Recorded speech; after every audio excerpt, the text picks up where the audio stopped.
একজন চাকরি প্রার্থী 2016 সালে এসএসসির মাধ্যমে চাকরি পান এবং এই এসএসসি চাকরি পেতে তাকে কিভাবে পরিশ্রম করতে হয়েছে, তাকে দিন রাত লাইব্রেরিতে কাটাতে হয়েছে, দিন রাত এক করে তাকে পড়াশোনা করতে হয়েছে এবং সবশেষে এসএসসির মাধ্যমে পেয়েছিলেন চাকরি। অথচ এত বছর পরে চাকরি করার পরেও সে আজ বেকার। সে জানতে পারলো যে তার চাকরি আর নেই। কারণ কি ছিল?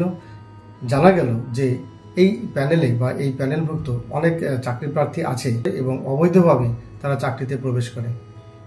তো সুপ্রিম কোর্টের রায়ে তাদের চাকরি বাতিল হয়ে যায়।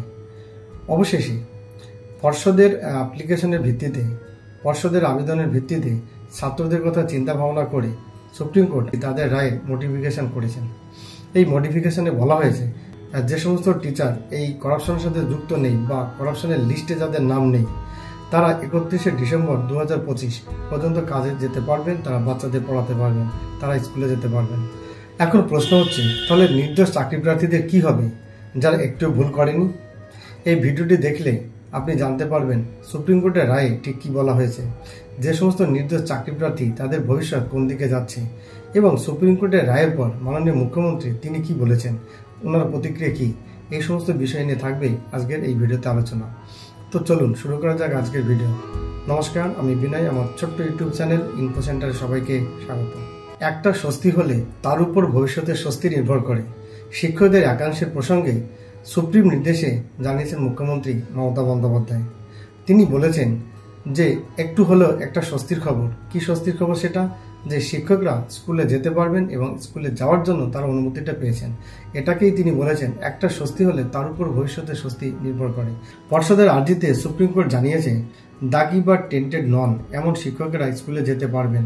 সুপ্রিম কোর্টের প্রধান বিচারপতি সঞ্জীব খান্নার বেঞ্চ নির্দেশ দিয়েছেন যে আগামী 31শে মের মধ্যে রাজ্য সরকারকে হলফনামা দিয়ে জানাতে হবে যে চলতি বছরের মধ্যেই নিয়োগ প্রক্রিয়া শেষ হবে বা সম্পন্ন হবে। প্রায় 26,000 শিক্ষক শিক্ষাকর্মীর চাকরি বাতিল মামলায় সুপ্রিম কোর্টে নতুন করে আবেদন জানিয়েছিলেন রাজ্যের মধ্যশিক্ষা পর্ষদ। রাজ্যের শিক্ষা ব্যবস্থার কথা মাথায় রেখে তাদের আর্জি ছিল যারা দাগি বা টেন্টেড নন বা অযোগ্য হিসেবে যারা চিহ্নিত নন, আপাতত তাদের চাকরি বহাল থাকুক। বৃহস্পতিবার সেই আর্জিতে পর্ষদের পক্ষে রায় দিয়েছেন সুপ্রিম কোর্ট, যাকে প্রথম সাময়িক স্বস্তি বলেও পরে বড় স্বস্তি বলে উল্লেখ করলেন মাননীয় মুখ্যমন্ত্রী মমতা বন্দ্যোপাধ্যায়। বৃহস্পতিবার নবান্নের সাংবাদিক বৈঠকে মুখ্যমন্ত্রী বলেন, শিক্ষকরা স্কুলে যাবেন এটা বড় স্বস্তির খবর। একটা স্বস্তি হলে তার উপর ভবিষ্যতের স্বস্তি নির্ভর করে। তবে মুখ্যমন্ত্রী বলেছেন, আমি বলেছিলাম যে আমরা দেখব চাকরিহারাদের কোনো অসুবিধা না হয়।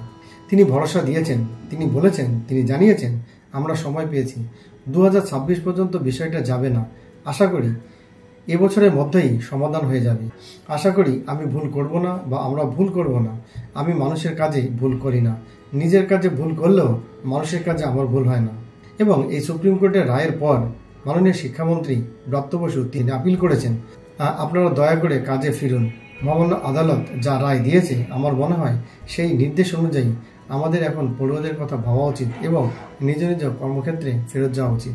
বন্ধুরা, কমেন্টে কমেন্ট করে জানান যে এখন আপনাদের কি করা উচিত বা চাকরিহারা সেই সমস্ত শিক্ষক বা শিক্ষয়িত্রীদের এখন কি করা উচিত। তো বন্ধুরা, আজ এই পর্যন্ত। সবাই ভালো থাকুন, সুস্থ থাকুন। দেখা হবে আবার কোনো ইম্পর্ট্যান্ট ইনফরমেশন নিয়ে। তো ততক্ষণ পর্যন্ত চোখ রাখুন ইনফো সেন্টারে। Thank you.